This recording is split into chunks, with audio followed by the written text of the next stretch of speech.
Hello friends, आज हम पर्यावरण प्रदूषण पर निबंध लिखेंगे। यह निबंध हर साल यूपी बोर्ड एग्जाम में पूछता रहता है और यह सबसे महत्वपूर्ण निबंध है। तो फ्रेंड्स, आज हम सीखेंगे कि इस पर निबंध कैसे लिखा जाएगा और कैसे लिखना है। फ्रेंड्स, यदि आप हम जैसे सहज व सरल भाषा में लिखे हैं, अगर आप वैसे लिखते हैं तो आपको पूरे के पूरे नंबर मिल जाएंगे। तो चलिए फ्रेंड्स, हम पढ़ते हैं पर्यावरण प्रदूषण के बारे में। तो फ्रेंड्स, सबसे पहले हम पर्यावरण प्रदूषण पर निबंध हेडिंग करेंगे।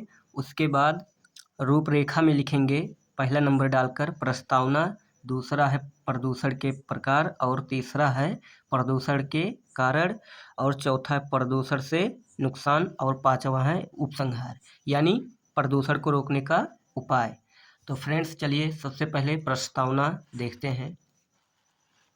प्रस्तावना में है, जब वातावरण में कुछ हानिकारक तत्व आ जाते हैं तो वातावरण दूषित हो जाता है, जिससे जीवधारियों का जीवन संकट में पड़ जाता है। इस समस्या को पर्यावरण प्रदूषण कहते हैं। जनसंख्या वृद्धि के कारण पर्यावरण प्रदूषण की समस्या दिन प्रतिदिन बढ़ती जा रही है। दिन प्रतिदिन वैज्ञानिक प्रगति की वजह से भी बढ़ रहा है, क्योंकि वैज्ञानिक यंत्र एवं रसायन ज़्यादातर पर्यावरण को दूषित करता है। तो ये सब है प्रस्तावना में कि पर्यावरण प्रदूषण कैसे होता है। अब चलिए देखते हैं प्रदूषण के प्रकार। प्रदूषण के प्रकार में है, पर्यावरण प्रदूषण के कुछ मुख्य प्रकार ऐसे हैं। पहला है वायु प्रदूषण, जो मुख्य प्रदूषण है वायु प्रदूषण, दूसरा है जल प्रदूषण और तीसरा है ध्वनि प्रदूषण। ये तीन जो है वो मुख्य प्रदूषण हैं। तो चलिए एक एक करके इसको पढ़ते हैं। तो फ्रेंड्स, पहला है वायु प्रदूषण। जब प्रदूषण वायु द्वारा होता है तो उसे वायु प्रदूषण कहते हैं। किसके द्वारा? वायु के द्वारा जब होता है तो उसे वायु प्रदूषण कहते हैं। अर्थात जब जीवधारियों के द्वारा की गई क्रियाओं के कारण वायुमंडल दूषित हो जाता है तो उसे वायु प्रदूषण कहते हैं। इससे वातावरण में ऑक्सीजन की मात्रा कम हो जाती है। तो फ्रेंड्स, ये है वायु प्रदूषण। अब देखते हैं जल प्रदूषण क्या है। जल प्रदूषण है, कारखानों से निकलने वाले गंदे नालों, तालाबों में जानवरों को धोने, कपड़े धोने इत्यादि कारणों के कारण जब जल दूषित हो जाता है तो इसे जल प्रदूषण कहते हैं।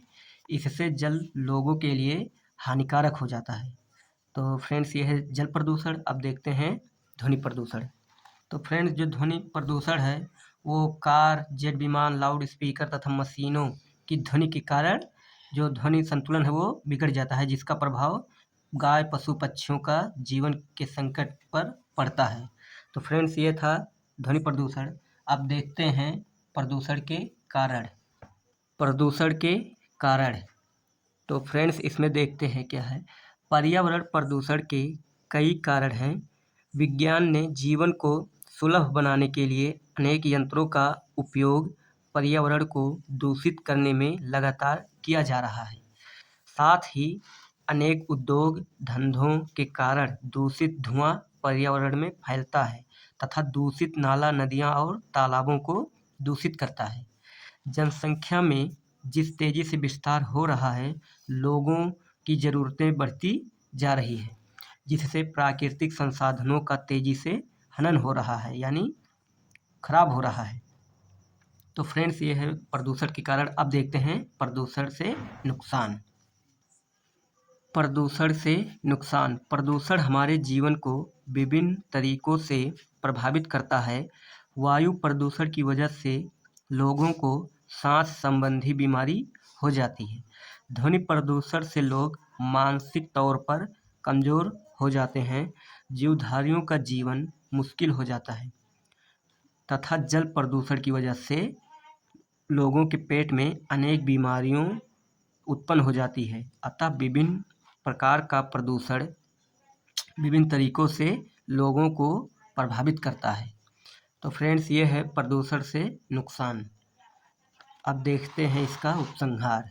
उपसंहार में है, इस समस्या को कम करने के लिए हम सबको अधिक से अधिक वृक्षारोपण करना चाहिए, जिससे वायु प्रदूषण कम होगा। जल प्रदूषण को रोकने के लिए हमें कारखानों, घरों का दूषित नाला नदियों, तालाबों में नहीं मिलाना चाहिए।